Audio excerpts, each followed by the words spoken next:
Olá, nobres e queridos amigos, é um prazer gravar mais um vídeo para o nosso canal e um dos temas que eu trago para vocês é claramente sobre a aplicação da lei do superendividamento para servidores públicos. Por que que eu escolhi esse tema? Antes de mais nada, se você vai gostar desse vídeo, obviamente, tomara que você goste, dê o seu curtir, dê o seu like, compartilhe com seus amigos em suas redes sociais, porque nos ajuda a nos motivar ainda mais com novos temas para o nosso canal, tá? E inclusive você pode sugerir novos temas comentando aqui neste vídeo, tá? E a escolha desse vídeo, claramente, é porque eu já tratei a respeito sobre da lei do superendividamento há um tempo já. Há um tempo atrás eu tratei sobre esse tema. Só que eu volto a tratar sobre o tema de superendividamento focado na questão da aplicação dos servidores públicos, porque eles hoje, né, na atualidade, são os mais prejudicados. Não estamos falando de pessoas que estão no alto escalão ganhando salários altíssimos, porque ali, mesmo que a pessoa inclusive ganhe alto salário, ela pode sim se endividar, né? E isso acontece. Só que a gente está também colocando em questão pessoas que estão na baixa camada da população aí, de servidores públicos que recebem 2.000, 3.000 reais, 4.000, daí por diante, e acabam tendo que fazer um empréstimo consignado, dívidas com cartão de crédito e juntar todas essas dívidas todas e não conseguir honrar essas suas obrigações aí de natureza financeira. E aí o caminho para que consiga fazer a sua reorganização financeira será por meio dessa ação de superendividamento. E ela com certeza é aplicável a todos os servidores públicos, sejam federais, estaduais, municipais, autárquicos, fundacionais. Então, isso, sem sombra de dúvidas, é algo que nos faz a unir a parte do direito do consumidor aqui com um pouco de direito público para que nós possamos ter essa mescla e trazer uma resolução clara em relação ao dia a dia, né? Eu acho que é muito importante nós termos esse trabalho de unificação de áreas e compreensão sobre temas importantes do direito. Então, adentrando ao tema, o que é a lei do superendividamento? Claro que eu falei para você no slide anterior, que eu já tratei a respeito sobre esse tema em outro vídeo aqui. Se você quiser consultar na busca, eu posso compartilhar com vocês no comentário, sobre as regras gerais sobre a lei do superendividamento. Não é aqui a minha finalidade ficar repetindo sobre o tema, sendo que o ideal aqui é tratar com o tema proposto. Então, para não perder tempo, razoavelmente nós podemos compreender que o superendividamento é quando uma pessoa ela não consegue arcar com suas despesas que comprometem a sua sobrevivência e de sua família, né? Nós temos um regramento, né, pela Lei 14.181 de 2021, que que introduziu medidas importantes para a ajuda de consumidores endividados, né? Então nós temos esta questão de quando houver, né, quando o consumidor ele não consegue pagar as suas dívidas e esse caminho ele visa, de fato, a legislação a proteger o consumidor contra abusos e incentiva estas negociações. Então, é um fenômeno que visa restringir que essas pessoas de baixa renda também afeta os servidores públicos, aposentados e outros grupos especialmente vulneráveis a esse acesso ao crédito, né? E esse seria um dos fatores, tá? Que possam colaborar com esta ação. Tá? E é uma ação judicial, é uma ação da lei do superendividamento, aplicação dessa lei também, né, no Código de Defesa do Consumidor, o Estatuto do Idoso, né, devendo ser aplicado, né, com o objetivo de proteger a dignidade da pessoa humana, aquilo que está previsto na nossa Constituição Federal. E, sem sombra de dúvidas, visa também estabelecer um foco em questão que é o chamado direito do mínimo existencial, né? Isso, sem sombra de dúvidas, a lei traz fatores interessantíssimos para serem observados. Primeiro, que se diz respeito quanto à preservação do endividamento irresponsável, né, em que os credores e instituições financeiras são obrigadas a fornecer informações claras a respeito dos seus produtos fornecidos, seus serviços fornecidos no mundo financeiro, né, dessas práticas de propagandas agressivas e a concessão de créditos sem uma análise prévia da capacidade de pagamento, são consideradas de fato abusivas. A questão do mínimo existencial significa que visa a legislação garantir que o caso de negociações de dívidas com o consumidor, a preservar que a sua parte de sua renda não comprometa as suas despesas básicas, evitando-se que caia numa situação de miserabilidade, não é? E aí nós temos um fator interessante que diz respeito que a própria legislação ela trata quanto um procedimento que visa permitir que o consumidor reúna todas as suas dívidas e propor uma negociação coletiva com os seus credores. Como, mas aqui no caso seria uma supervisão judicial, né? Isso visa a reorganizar o patrimônio, as dívidas que assim são conquistadas, infelizmente, quando se faz essa situação. E eu acho que outro ponto importante é que muitas pessoas ainda não têm essa consciência quanto à possibilidade de reeducação financeira. Essa reeducação financeira, a própria lei faz esse efeito de incentivar que essa educação financeira traga com que os consumidores possam aprender a gerir com seus recursos, evitando situações de endividamento excessivo lá no futuro, né? Então, aqui eu resumi nosso slide, né? O resumo aqui: incapacidade de pagar dívidas sem comprometer a sua subsistência.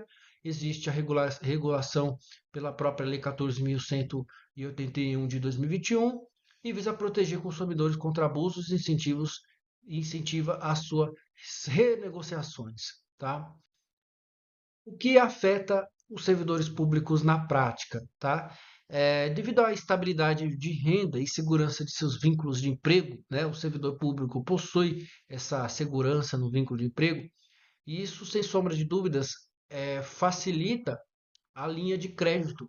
E aí temos, que é muito comum, né, a facilitação de acesso ao crédito, nós temos os empréstimos consignados, que possuem a taxas de juros mais baixas e parcelas descontadas diretamente na folha de pagamento do servidor.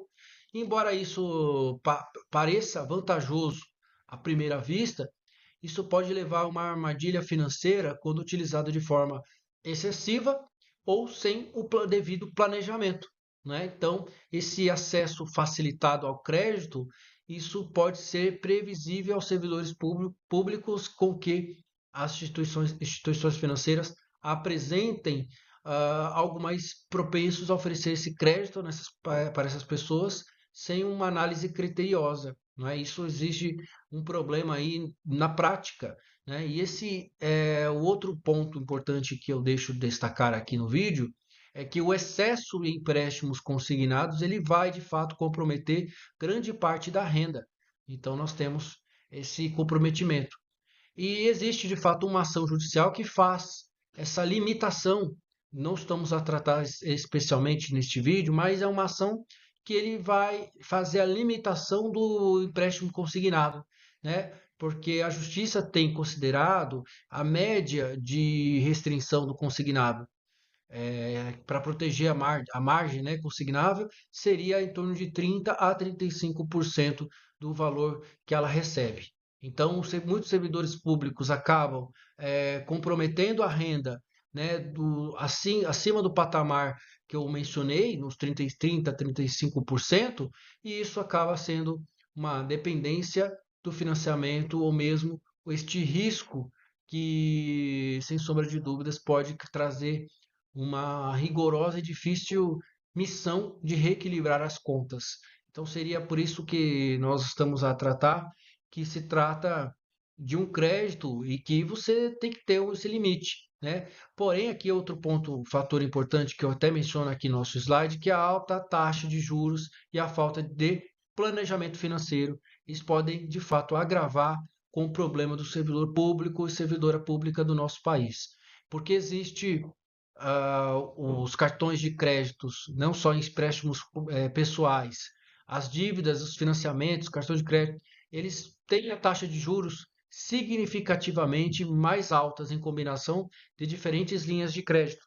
E isso compromete a questão da vida, da situação financeira daquele servidor ou servidora pública. Então, existe essa falta de planejamento. Isso é um alerta que eu faço aqui para você que está nos assistindo, servidor ou servidora pública, ficar atento, né? O resultado disso é o comprometimento dessa qualidade de vida, que visa dificultar com as despesas essenciais, como a saúde, a educação, a moradia.